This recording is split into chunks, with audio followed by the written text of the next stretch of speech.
If a picture tells 1,000 words, then we should be using pictures instead of trying to describe what we do. It's hard to describe joy and happiness and fun, but pictures do that for us. So I'm going to suggest that you start taking pictures at every single event you work. They'll pay for you so many ways in the long run. When I get pictures made, of course they're promotional pictures, but that's not what I want. I want pictures like this, where people are having fun, where they get that look of wonder on their face.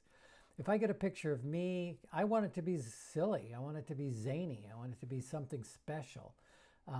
And the best way to get those is live, right? Right when it's happening, when everybody's having fun. So I'm putting together a training video for my coaching site where I'm going to talk about 5 ways to use pictures to strengthen your business and to build more clients. So first start by getting some pictures of your events, and then click on the link below in the description of this video.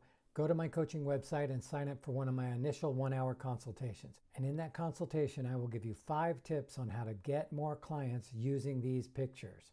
I hope to see you there. Have a great day.